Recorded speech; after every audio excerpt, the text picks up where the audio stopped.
My name is Gomina Buza. I'm a regional nurse at hospice at home in the home origin. We are providing palliative care services in Eswatini. Today's ECHO session will be looking at euthanasia and palliative sedation. And it will be presented by Sister Felicity Mukele. In the meantime, I would like us to introduce ourselves. As I have introduced myself, you will say your name and what you are doing and your workstation. I will start with my colleagues here with me, then I will give the floor to the rest of our guests today. Can you start with Mr. Sebene next to me? Good afternoon, everyone. My name is Sebene Kampule. I'm a palliative care nurse for Lubombo region under Eswatini Hospice at home. It's an honor to be part of today's session. I'm looking forward to the session. Thank you. My name is Sadle Matano. A nurse here at Eswatini Hospice at home, working as a people coordinator. I'm grateful for today's session. Thank you, everyone. Good day, everyone. My name is Thomas and I'm a senior nurse at Hospice at home. I'm glad to be with you, with you today as the ECHO session will be deliberated shortly. Thank you so much. Thank you. Okay. Thank you, everyone. I have one more guest here. Mr. Lukele, can you introduce yourself? Hi, everyone. My name is Untitled Chapter, social worker. My workstation is at Bavana Government Hospital. Thank you, Simpiwe.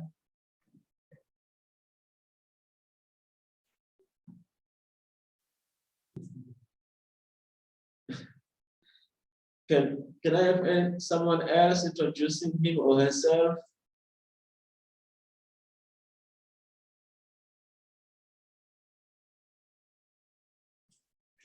Hi, everyone. Can I go ahead? Yes, you can go ahead, Dr. Mpo. Thank you very much. My name is Dr. Mpo.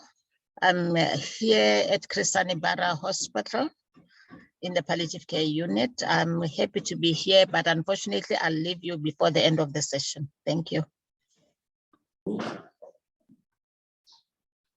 Can I have Nompo Jamini introduce yourself?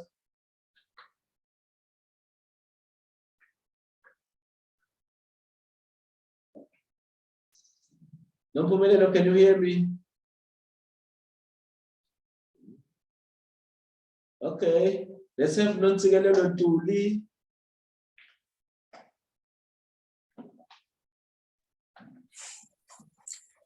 Hello, everyone. My name is Nonsikele Luntuli from RFM Hospital, Eswatini. Thank you. Thank you very much. Can we have Pindi the Kabule?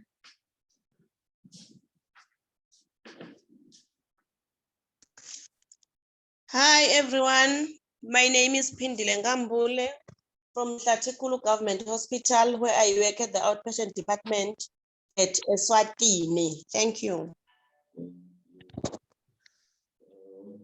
Can I have Tabiso Mavusa? Hi, everyone. I'm Kadiso Mavuso from Lubombo Police Clinic. Thank you, Sisi. I got it. Okay. Who else? Has anyone else been left behind? Samira? Samira, yes.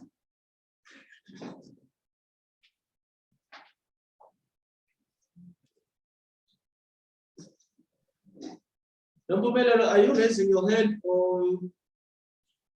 Yes, sorry. Okay. Hi, everyone. Go ahead. Yes, I'm Nompumelelo Dlamini from Manzini Government Hospital, the new oncology unit from the OPD department. Thank you very much. Okay. Thank you. I have some colleagues coming in just now. Let me give them the floor to introduce themselves from our hub team. My name is Brendan Zambini. I'm a social worker. Mr. Kele. Afternoon, colleagues. My name is Sabelo Lukele from Eswatini Hospice at Home, a palliative care nurse based in Manzini region. Thank you. Sis Mercy. Afternoon, colleagues. My name is Mercy Shabano. I'm also a social worker at Eswatini Hospice at Home. Okay, thank you very much. Let's welcome Sister Felicity. Welcome, Sister Felicity. Can you introduce yourself?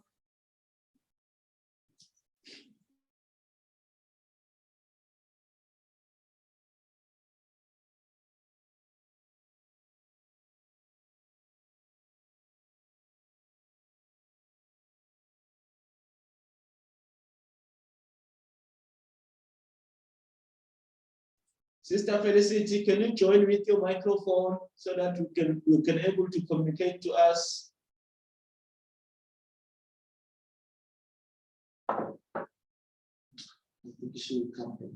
Oh, there you are.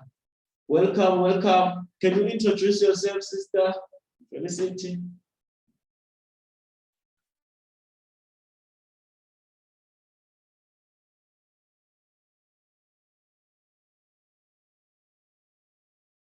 Sister Felicity, can you hear me?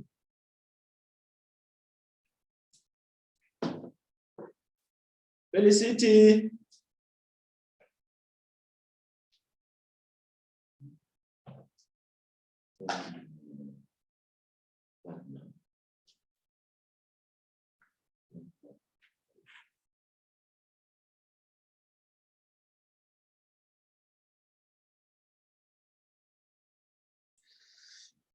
Okay, welcome everyone. Today's topic is about euthanasia and palliative sedation. And it will be presented by Sister Felicity Lukele. She's coming in. Let's bear with her. Just a minor technical issues that she will be able to communicate to us soon.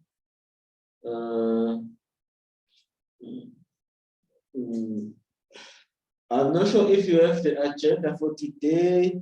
I can quickly go over it. We'll have the presentation by Sister Lukele, and we'll have questions and comments after the presentation about our topic today, which is euthanasia and palliative care sedation. Then after that, we will have a case presentation. Then we'll have some comments about the case, questions, and we encourage everyone to speak up, say something, anything. You are welcome to participate. I would like almost everyone or half of us can participate. It will be a great session. Then after that, we'll have our experts to comment on the case. Then we'll have some announcements. And then there will be a link for you to send us feedback about the session, how did it go, where we can improve,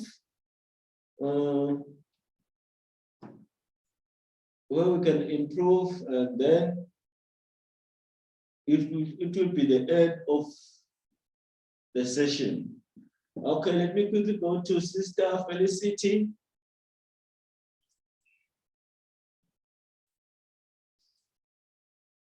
Sister Felicity, can you hear me?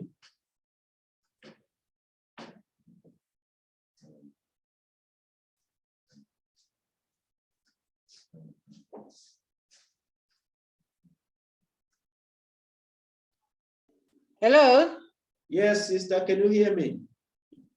Yes, can you please put up the presentation for me? I don't know, this thing is acting up now. Okay, we are going to do that for you. Yes, the sister. slides, please. Yes. Oh, Yes. no, it's okay, I found it, I found it. Okay, in the meantime, can you introduce yourself and what you're doing and where you work?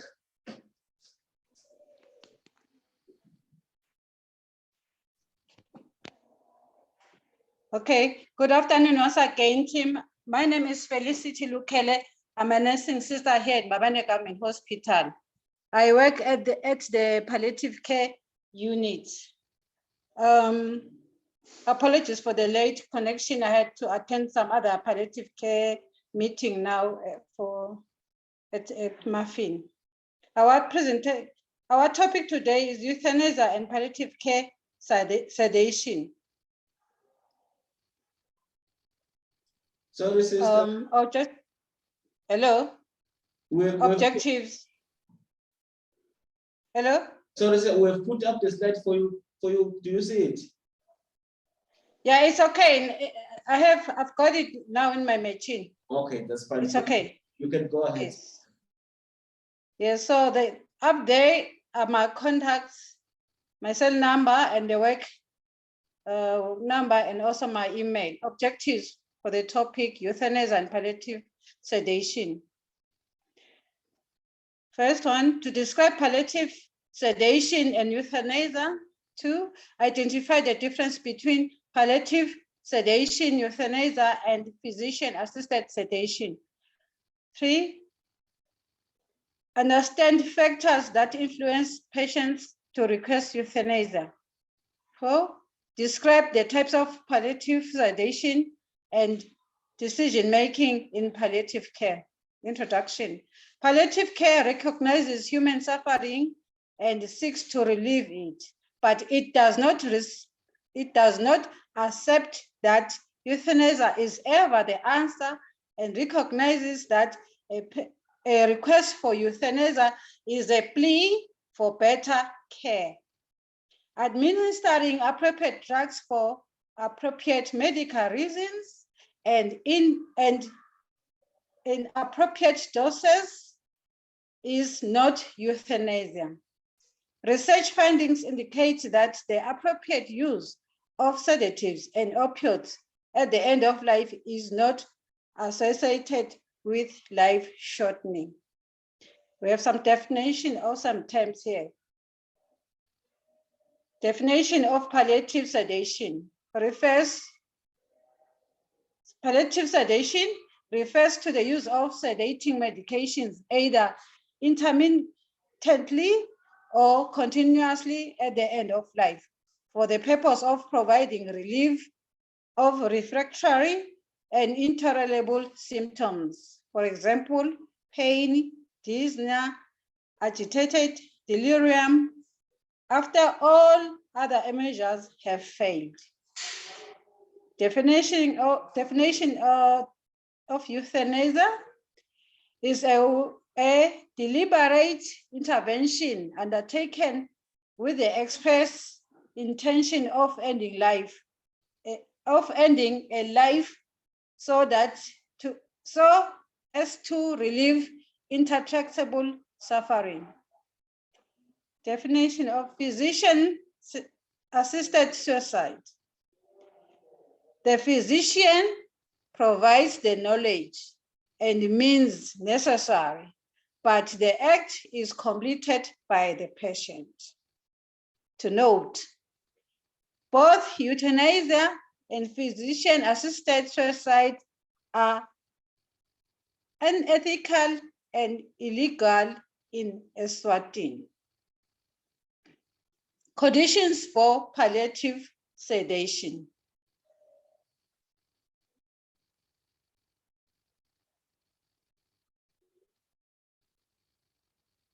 At the end of life, at the end of life, for the purpose of providing relief and refractory and intolerable symptoms after all other measures have failed.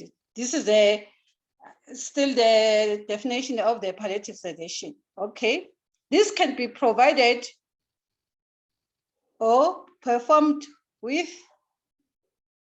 the informed consent of the patient or surrogate decision maker, or employing appropriate drugs in appropriate doses and carefully titrated. It is ethically sound and is not euthanasia. Okay. The possibility of a double effect exists, although studies of patients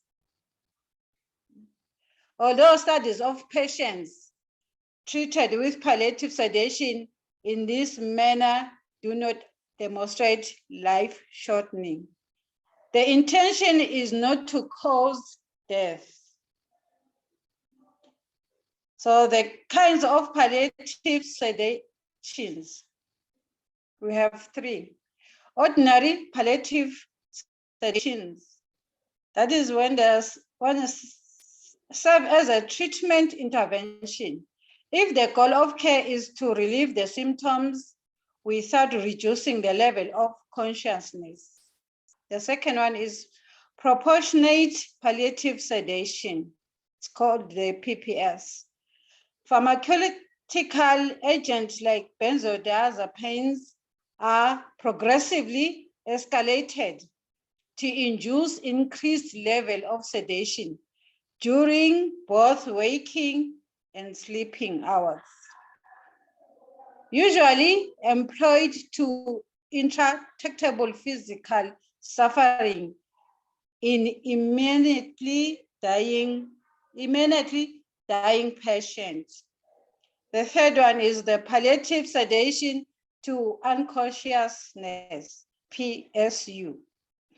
Can be used if unconsciousness is the intended goal of care rather than a side effect. Decision-making in palliative sedation. Clarity in the intended objective, which is the relief of suffering, is important. The need for thorough discussion and informed consent from the patient is important.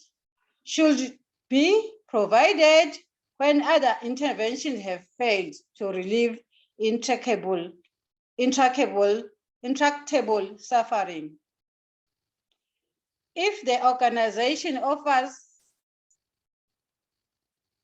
the PSU, like the previous type of sedation we have read, but in an individual physician object to its provision, the organization or clinician must make alternative arrangements for the care to be transferred to another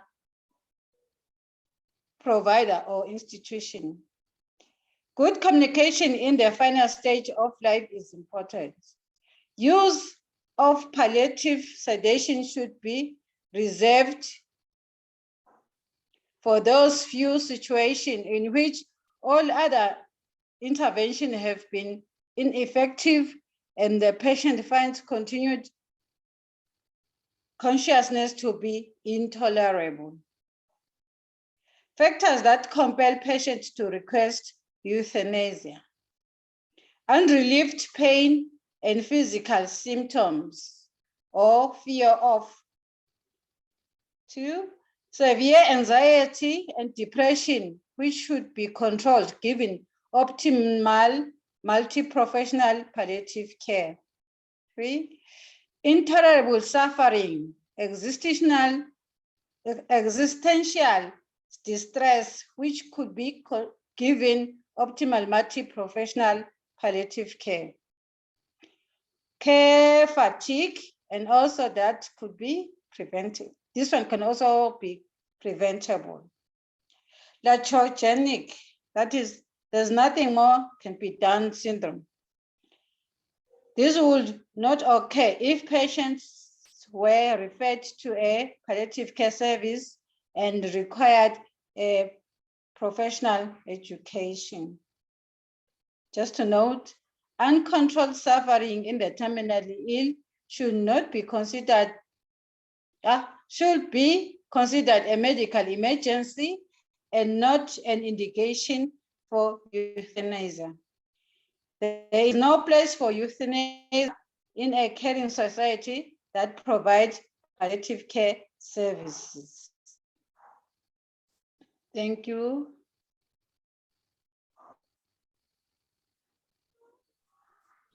Thank you very much, sister.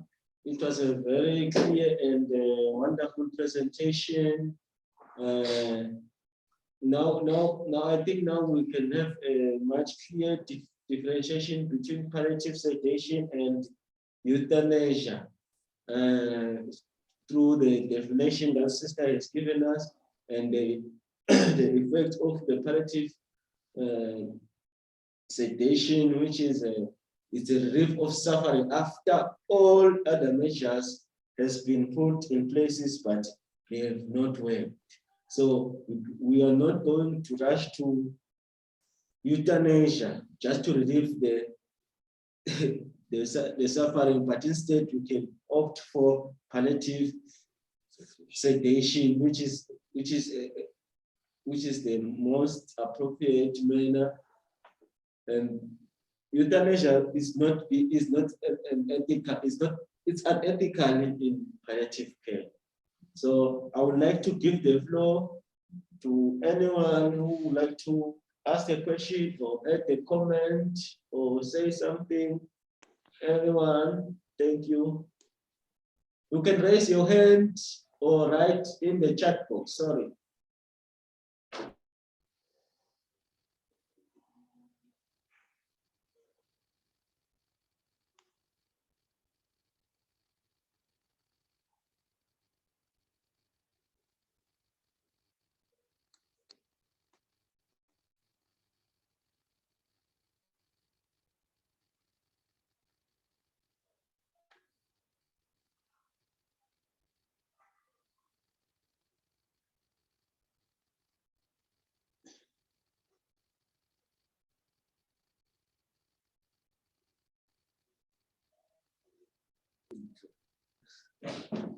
Anyone, you can raise your hand or write in the chat box.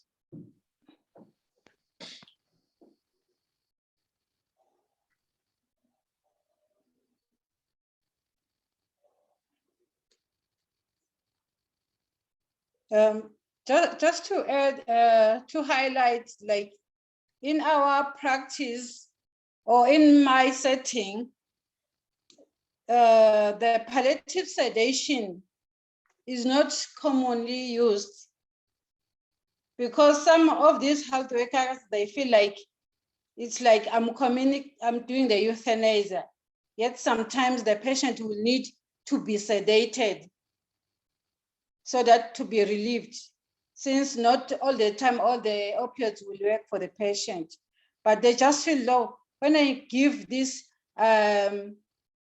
diazepam, it's like I will kill the patient. So somehow the health workers, they feel like, you know, they said I'm a killer.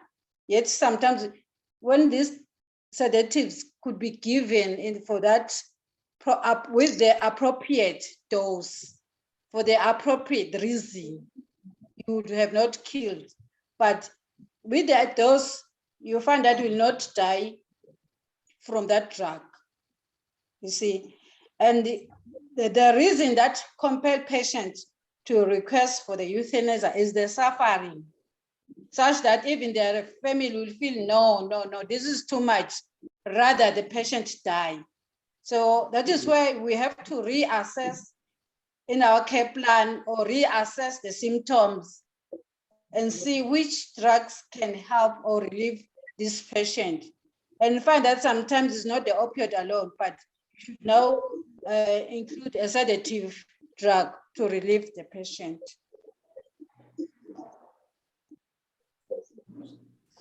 Thank you very much, sister. I would like to give the floor back to our guest for today, Anyone to add a comment or ask a question?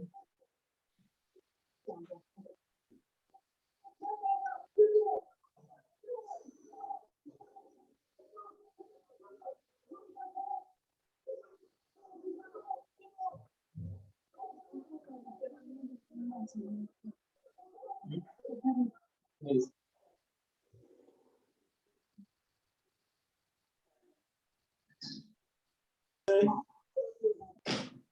Nompumelelo, do you have something to say? Nompumelelo, you have something to say. I see you unmuted yourself.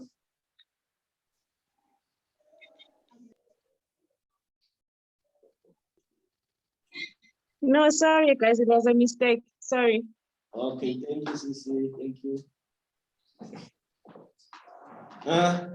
I think from what Sister Felicity has just added to the presentation, it's a very key that when these suffering at the end of life, they become intolerable, and whatever measures that have been put in place are failing. It's his right. We have to do reassess and see, which means there is a gap somewhere during our assessment of a patient. Then we'll take it from there, reassess, and then put other interventions into care. Because you remember, in palliative care, we don't want the patient to go through these intolerable symptoms. So we want to relieve the patient from the pain. So I think what Sister Felicity has just added is very much important. So now we'll move on with our agenda.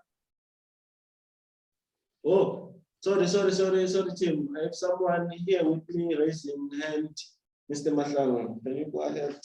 Thank you so much, Sister Felicity, for such a wonderful presentation. I just want to add something on our presentation, and that the reason we are having this presentation today is that one of the things that we are experiencing with our patients is that they endure suffering and pain right from diagnosis until they die.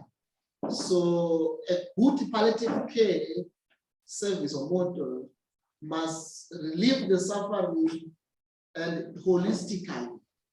It means physically, emotionally, spiritual, and otherwise. So one of the things that hinder us from providing the relief of suffering are the needs and the dilemmas. We understand that in our country, euthanasia is illegal, and in palliative care too, it's unethical. Because one of the principles of palliative care states clear that palliative care affirms life and regards dying as a normal process. So it never hastened or postponed it. So we are not to make our patients die quicker or to delay them to die. So only what we do is we relieve the suffering. So here we are saying that one of the tools that are provided for us as healthcare workers to relieve suffering, especially for terminally ill patients at end of life, where most of the physiological distressing symptoms are more even harder on us as workers, is the use of palliative care sedation. And let me make clear to every one of us that palliative care sedation is not equal to euthanasia. At any point, those two are not the same. The difference between them, the thin line, is that medications used to commit or to do euthanasia are the same that are used for sedation. But the intention is the more different thing. We can use the benzodiazepines drugs to relieve suffering at end of life with the intention to relieve suffering, but with euthanasia or a physician-assisted suicide is when the intention is to end life.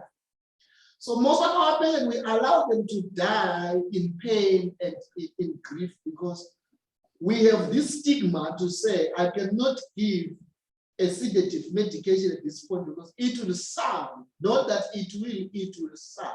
or it will be defined as euthanasia. So we need not to deprive them. Sometimes you will find that if they are not able to take some medications, and the only thing you will give them is some peace. And we know that one of the things that we encourage in palliative care is that the major goal of palliative care is to increase or to improve the quality of life. So sometimes the palliative care sedation at the end of life, it's how we maintain the quality of life. Our clients, they deserve to die pain-free.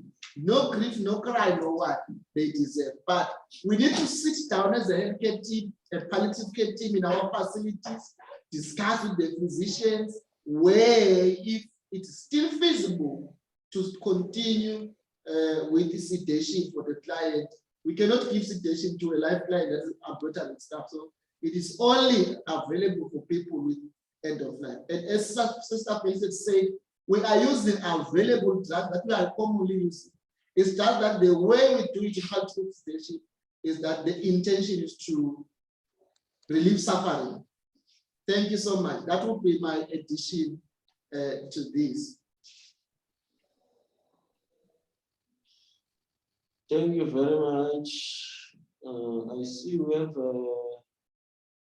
a question or a comment in the chat box from Pindile saying, let me read it. Palliative care sedation is done to reduce suffering to patient. If patient dies, it does not change it to be euthanasia. Patient died unintentionally. Thank you, Pindile. That's a wonderful point. That's a wonderful point. And it emphasizes what Mr. Mahlama has just mentioned here. So I would like us to continue with our agenda. Now it's time for our case presentation. I would like to give the floor to RFM Palliative Care to present the case for today's session. Thank you.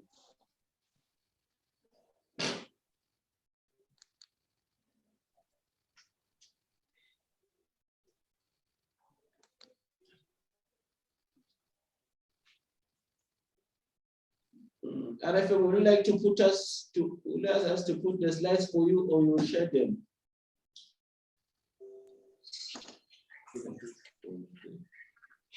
Put the slide for us. Okay, thank you. Yes, thank you very much. Afternoon, colleagues. My name is Nontsikelelo Ntuli from RFM Hospital, Manzini, Eswatini.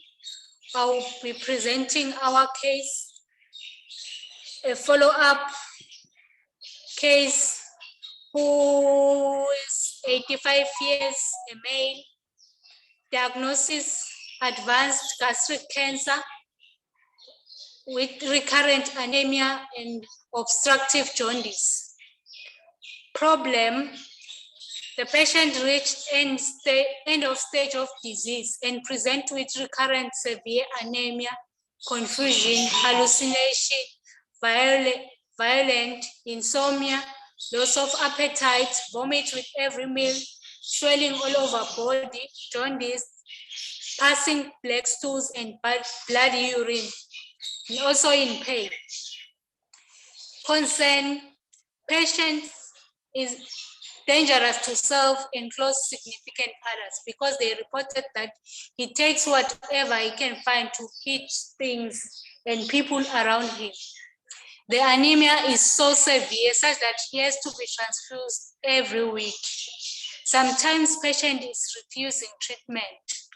Wife is emotionally exhausted and has taken the step to admit patient at Hope House, but also concerned about well-being of the patient since she won't be there as she is living in SA for work reasons and the patient didn't want to be admitted there. Wife is also concerned about that patient has never tasted alcohol in his life but he is now asking for some and has been saying he now wants to die. Chief complaint, the patient complained of dry mouth and feels thirsty most of the time since the 1st of February 2022. He also reported severe pain around the anus and recurrent severe anemia. Significant medical surgical history. Patient was enrolled at RFM Palliative Care after a review at RFM Hospital Outpatient Department on the 1st February 2022. He presented with complaints of persistent vomiting every after a meal, anemia that needed blood transfusion every 2 weeks, general body weakness, dry mouth, and pain during cough. He was diagnosed with advanced gastric cancer April 2021. He has done bypass May 2021 for feeding. Was initiated on tramadol 50 milligrams POTID June 2021. He was also on omeprazole. From that date, he has been coming to RFM for refills, blood transfusions, and management of symptoms related to his condition. On the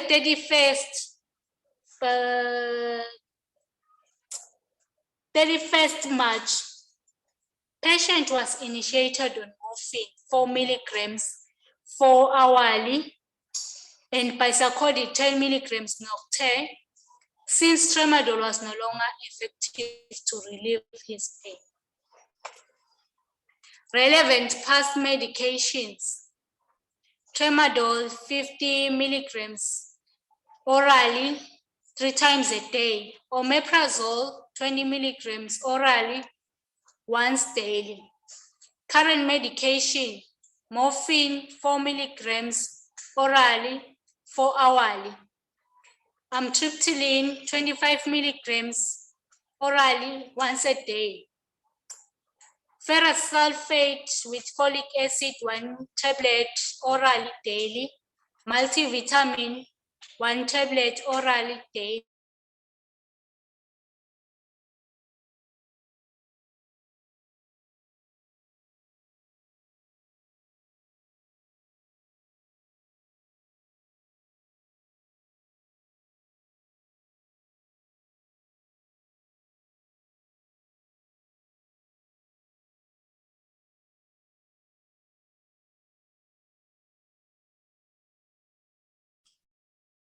Ansigalelo, are you still there?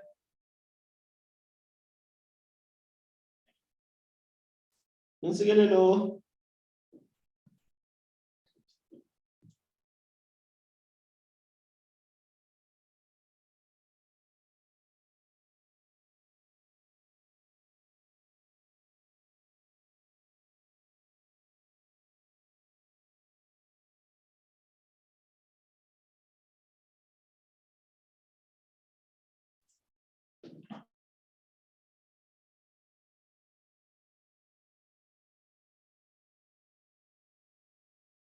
About the disturbance, everyone. It seems like no, we have lost no CLA, some ghost payment token. But we will continue with the session.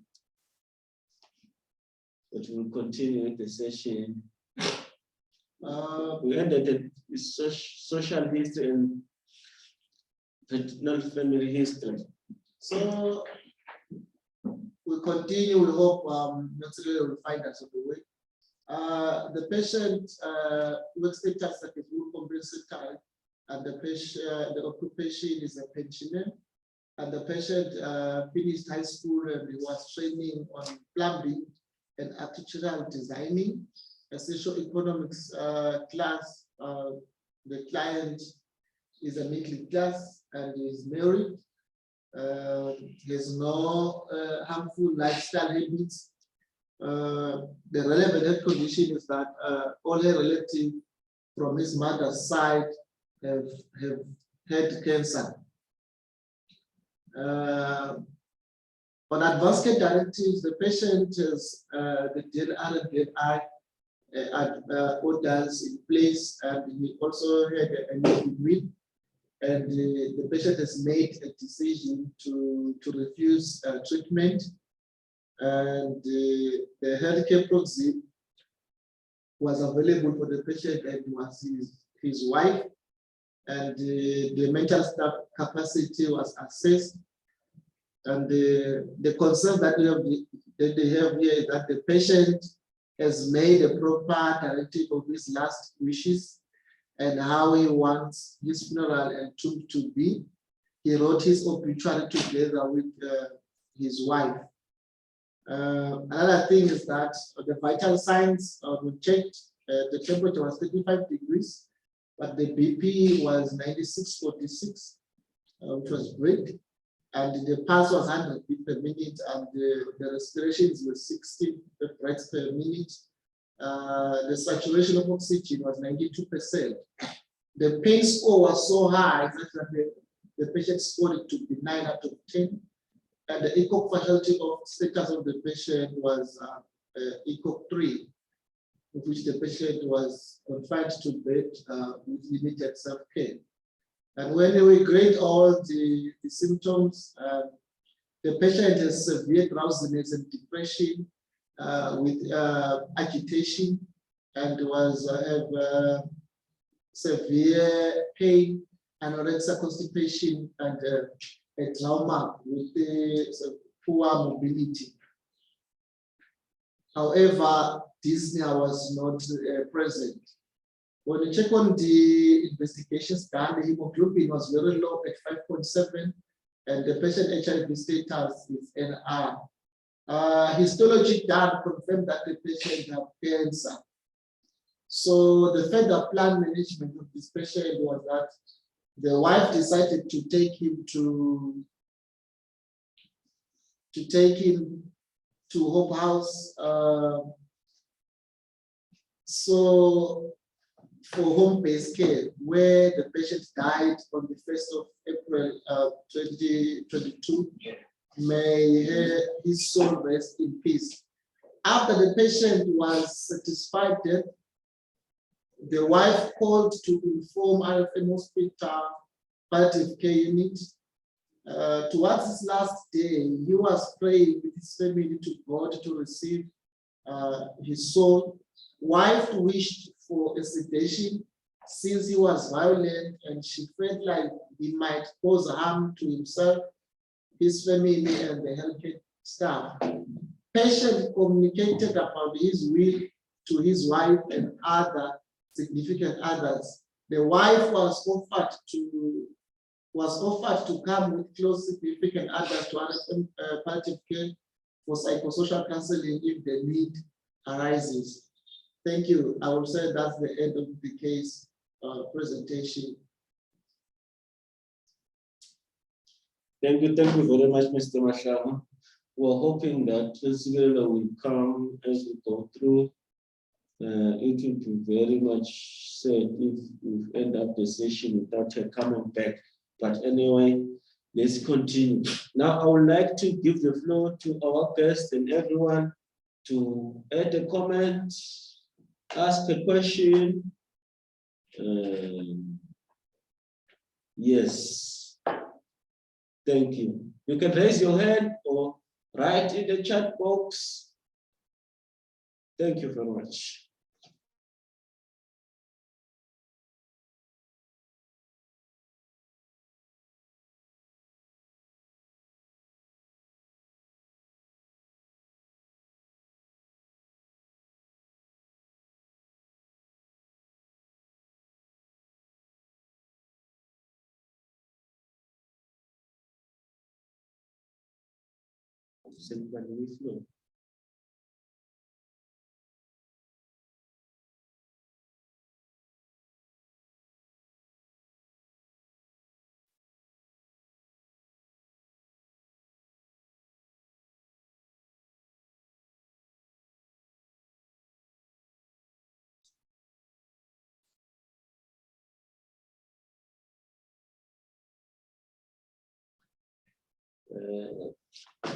We have people raising their hand. Can you unmute yourself and say something?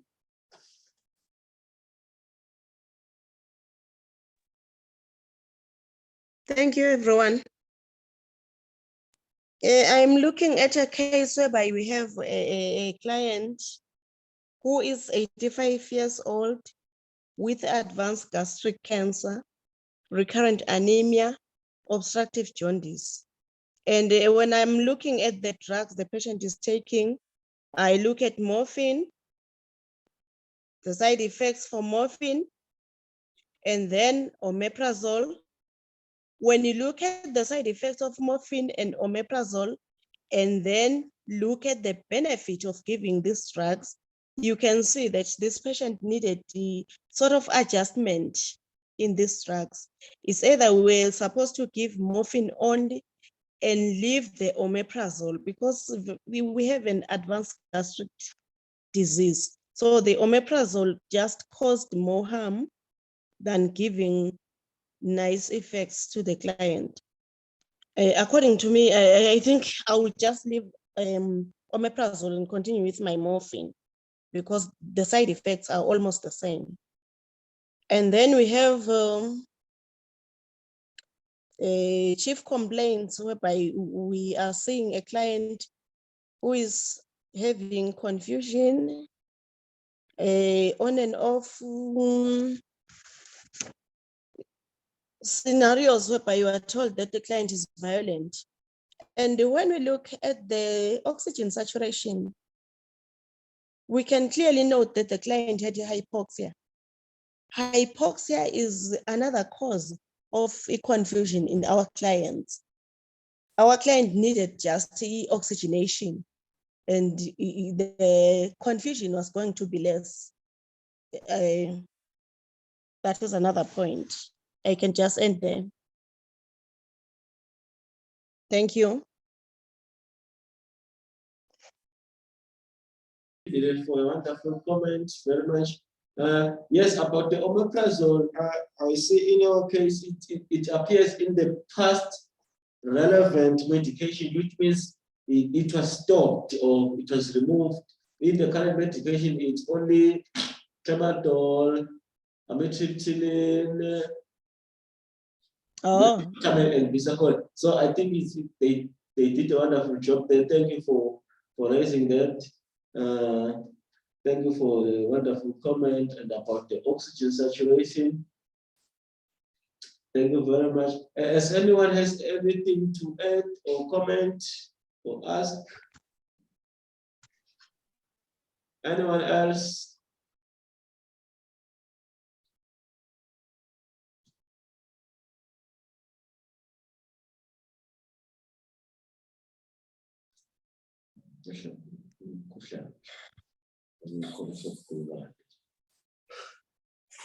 Sister Felicity, can you unmute yourself and go ahead?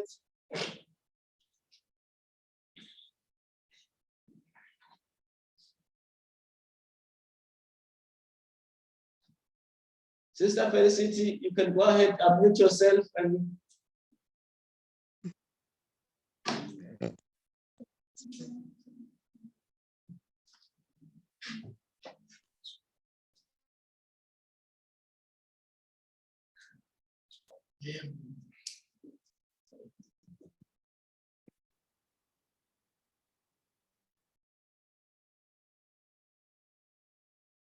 you unmute yourself. Can you mute yourself? Sorry, can you mute yourself, Pidire? And let's have Sister Felicity.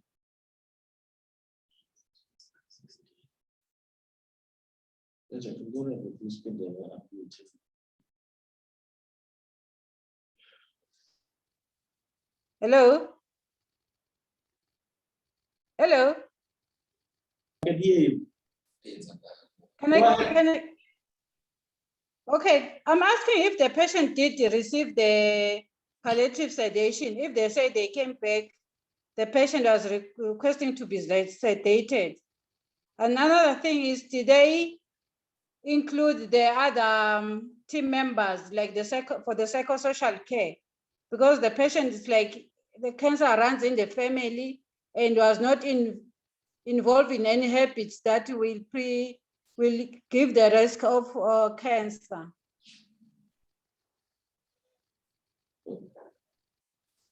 Okay, sister, thank you.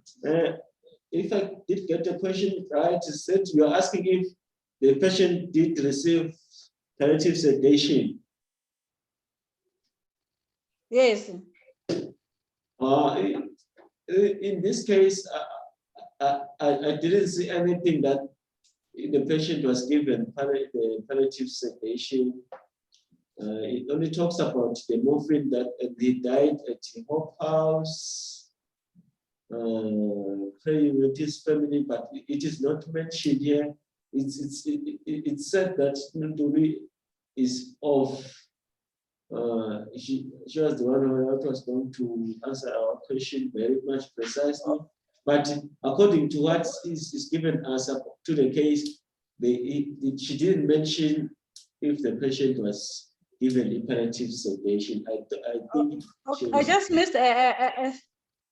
I missed something that they came back and asking for sedation. The patient was violent, something like that. I think it's in the last. Yes.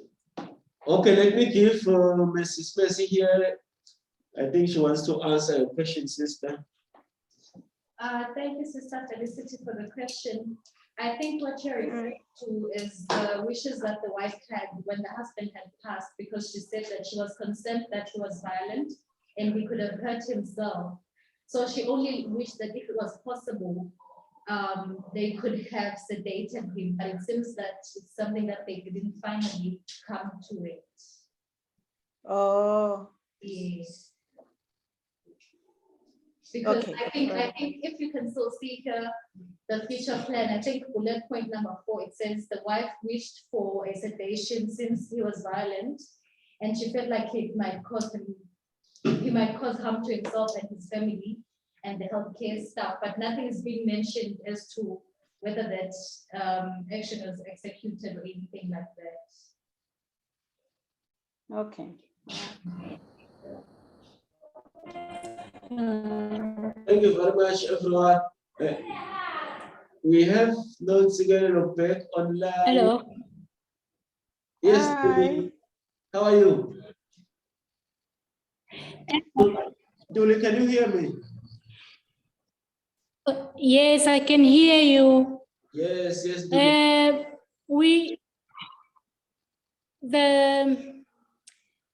The patient came with his wife. They suggested the sedation. They were seen by the doctor, but the doctor gave the amitriptyline and morphine.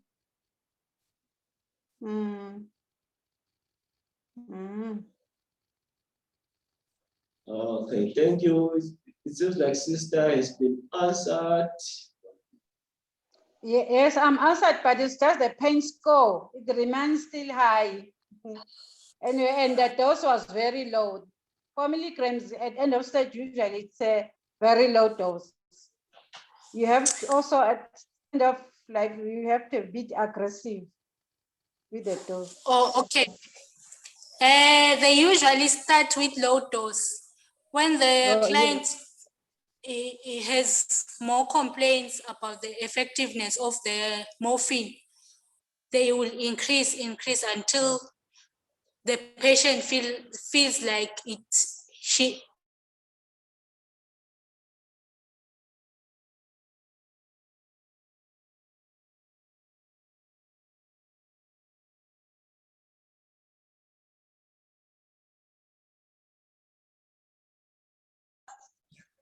Thank you very much, Sister Felicity and hello. Hello, thank you very much. Can I quickly read Nopumeleno's comment on the chat box, if you allow me? Okay, thank you. Nopumele is commenting that combination of both morphine and tramadol to patients suffering from severe pain to prevent breakthrough pain.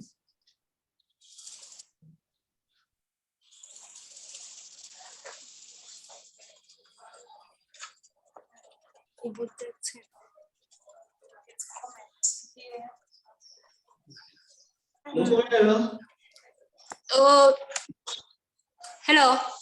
Yes, yes. Okay, on our clients, usually they use an opioid, maybe morphine with 9 opioids like brufen and paracodaine. Know that they will use tramadol together with morphine. They don't usually do like that, but they give an opioid with a 9 opioid. The 9 opioid will be used for breakthrough pain. Then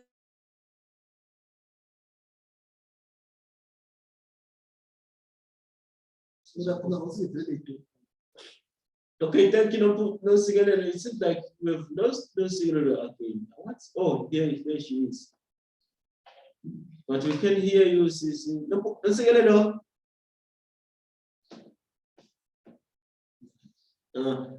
Okay, I have Mr. Matlang here raising her hand. Can you please give Mr. Matlang a chance to comment? Okay. Thank you so much. Comment. Thank you so much. Thank you so much, everyone. My concern is the combination of opioids. I don't know in terms of what, but in palliative care, it is not recommended that you combine 2 opioids at the same time. So we need to be very cautious. Once you combine tramadol and morphine, it leads to opioid addiction. So it's not recommended in our patients. So if you give tramadol, you give tramadol. Once it's not effective, you move. The only drugs you can combine in pain management are step 1 drugs and an opioid. So those ones you can combine, but you cannot combine an opioid and an opioid. One of the 2 will be absorbed into the opioid receptors, and then the other one will float into the addiction center. That's where we then have patients who are saying, you cannot control my pain alone with morphine or with tramadol. I need the both. That's a good sign to tell you that this patient has some opioid addiction. He has been abusing this opioid. So one is a weak opioid, one is a strong opioid. So it is recommended that you start with the weak opioid. Then if the weak opioid is unable to control the pain, then we move to the strong opioid. That's when then we'll be able to titrate the strong opioid until it controls the pain. So we may not combine the 2 because it will lead to sedation. And the mother had a concern, but I'm not sure if Sister Felicity's question was the facility able to attend to the mother's request to sedate? If not, what were the challenges that you had to put the patient under sedation? My question would be, I get a request that the mother, the wife was concerned of the husband now hungry for more alcohol, even if he has not been drinking alcohol before. My question was the alcohol request met? What advice the facility was able to give to the caregiver when the patient now was requesting for alcohol at this stage of his trajectory? I'm interested in that. It's a common thing that happens in patient at the end of life. So maybe you can help us. It's RFM, how did you take it, that concept? Was the request of the patient met? Thank you. Once again, did you get Mr. Matlang's question? Once again, hello. No, not clearly. I just logged in. Can he please repeat it for us? Mr. Matlang. Yes. Go ahead. Okay, I was asking, I'm interested on the request for alcohol. The husband is said to be requesting alcohol, yet he has no history of taking it. My question was, did the wife meet the husband's request Or what advice did you give to the relative and the patient concerning the alcohol request at this stage of the illness? And then the other one, Sister Felicity asked a very important question that says, it appears that the wife requested that the husband be put onto sedation. How did you address the issue and the request to sedate the client at that stage? Thank you. Those were the 3 or 2 questions.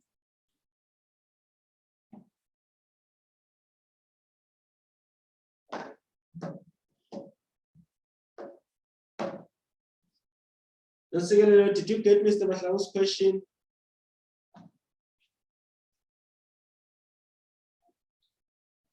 No,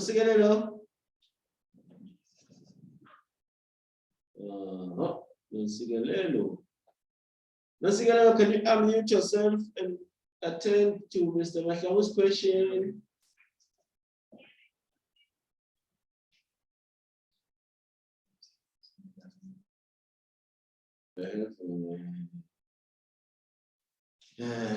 Technical challenge getting to Nancy today.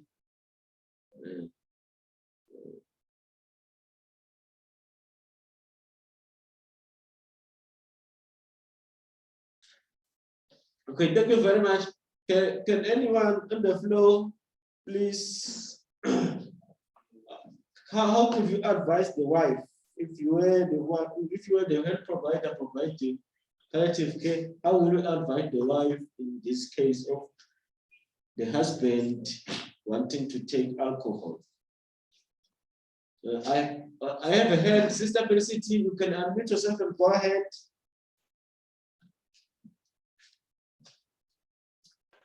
Okay, thank you so much, Tim. I think she responded that the question of was the palliative sedation done? Then she said they gave the patient, they added amitriptyline to the question. But I don't think that was a drug that was going to relieve the patient that much. And mind you, the patient now has a depression. So just sedating with diazepam, I think it would be more effective. Like that would be kind of what they'd be applying the ordinary palliative care sedation, whereby you serve the treatment as to sedate in order to relieve the symptoms. At the same time, not keeping low the level of consciousness. So they used the drug, but I don't think that was a good drug of choice. Yes, then with the opioid, we have to play around with the step ladder, as Mahlanga is saying. The request for the alcohol, I don't think was asking for pleasure. The patient was seeking for something, anything that will relieve or kill.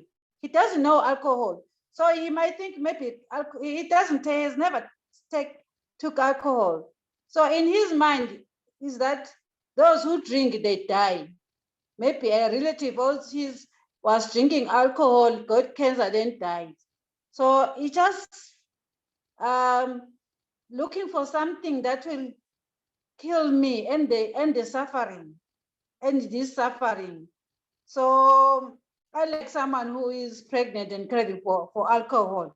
That one you could see is craving, when with pregnancy things. But this one is looking for something that he will take and end his life to relieve him. And yet at the same time, our team used a drug which is light to sedate this patient. Okay, that's my take on the request for alcohol.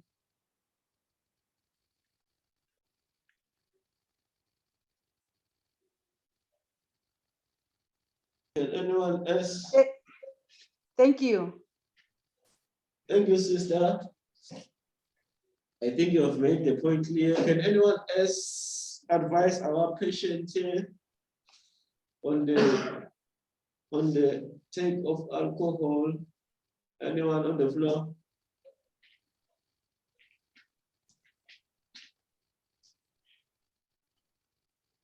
It seems like there is no further question or comment yet. Oh, Pindile. Pindile, can you go ahead, unmute yourself and go ahead, Pindile? Thank you.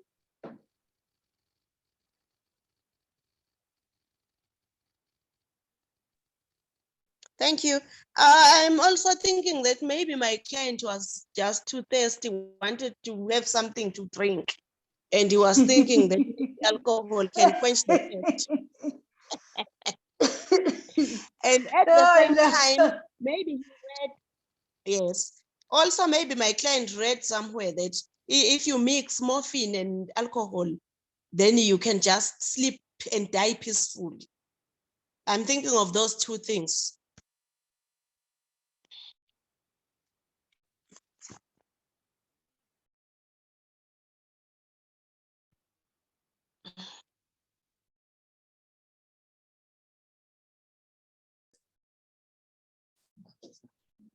Okay, let me get back to Mr. Mashao. Mr. Mashao, are you answered? Yeah, but now Mr. Kambuli has something to say. So. Yes. Good afternoon, colleagues. Thank you so much. Well, what I would say, okay, I think what's important here is was finding out the reason why the patient wanted the alcohol. Our colleagues have just raised different reasons. Mine will be that maybe the client wanted to relieve the pain, maybe though drinking the alcohol will relieve him from the pain. So the main thing was finding out the reason why in order to intervene and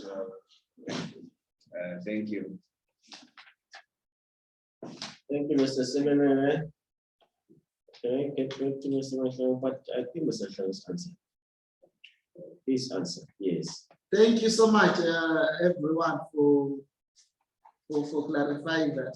The reason I asked this is because most of our patients at end of life, they request for many things. But at this point, looking at the pain score and looking at the cultural and social value or figure of the patient, he will opt for alcohol maybe so that he will be more sedated and be drunk and not concentrate on the reality of the condition at this stage, because he has no history of taking it before. If he had the history of taking alcohol before, then it would be okay to continue and say it's okay. The patient will sometimes want is that they give them gratification. But I think the issue that Sebene says that before we even assume the reason for requesting the alcohol, it is very important in palliative care to request or ask the patient for the reasons or whatever the patient is asking for, verifying if the patient wants the alcohol to find the pleasure or to ask for a therapeutic activity. So I think that one was going to be very important in that issue.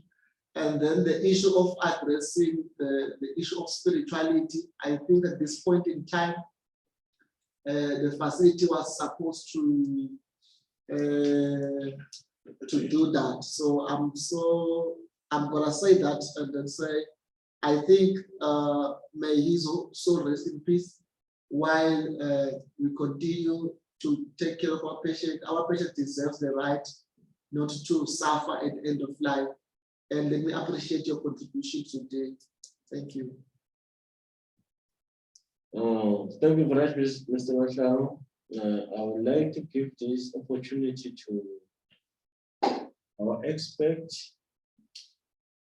If there are no further questions like this, I'll give you guys 1 minute. If there are no further questions or comments, I'll give the floor to our expert for today. Thank you. Let me just say, in our chat box, we've shared a feedback link. May you kindly click the feedback link and share feedback with us. We will appreciate it. And then let's also appreciate your presence and say our next session will be on withholding and withdrawal of therapeutic treatment. We'll be looking at that dilemma, when should we withdraw, when we should withhold treatment. And I guess that's our last ethical dilemma for this session. Then we will move to other sessions. Here is our feedback link. May we request you click it, and then you share your feedback with us. We will appreciate it, will help us to improve. And then we say, let's meet on our next session, where we'll be discussing this ethical dilemma of withholding and withdrawing treatment. It will be held on the 20th of April. After the King's birthday holiday, we will come back for this session on withholding or withdrawing of treatment. Thank you, everybody, for attending today's sessions. We appreciate you. Bye-bye.